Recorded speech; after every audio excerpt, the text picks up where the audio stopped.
เทวตาสัทธมังโมนิรายาสังสุนันโตสักขโม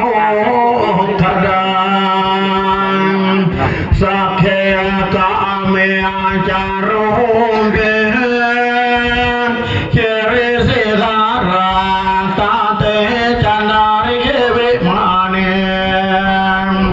นิเตระเทจักขเม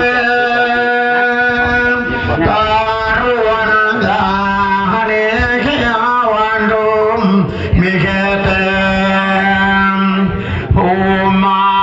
จัยันโตเดวายาระธาริสเมยคาขันดปนาคามทิทันตาสันติเกยหังมูลิวารวจนังสาเทามิสุนันตุธรรมสวานัต เกิดถูกไหมหลวงพ่อ ธรรมสวานาการุอาญามดาลินตาธรรมสวานาการุอาญามดาลินตาธรรมสวานาการุ ได้เล่าหลังเลย อาญามพาดานตาข้าพเจ้าพยานนักเกียรติพ่อข้าหัวเมตตาจากพระเดชพระคุณที่ปรึกษาเจ้าคณะกรรมการหลวงพ่อธรรมเป็นประธานไว้สมภูมิเสาให้ข้าด้วยครับถามนนท์กันนะและก็ขอตามหลวงปู่ศิลาที่ปรึกษาเจ้าคณะกรรมการด้วยเป็นมงคลกับลูกหลานทุกคนให้สำเร็จผลที่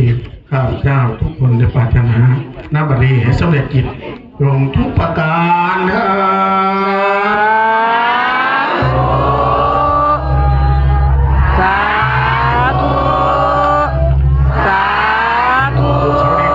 ข้าวตุ่นท้องตุ่นผมเท้าเอกก็เสาทั่วเจ้าเอาแช่มาก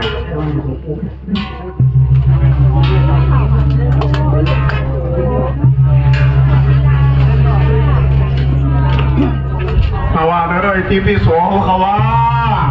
อิติปิโสภะคะวา วันนี้ก็เชิญคุณโยม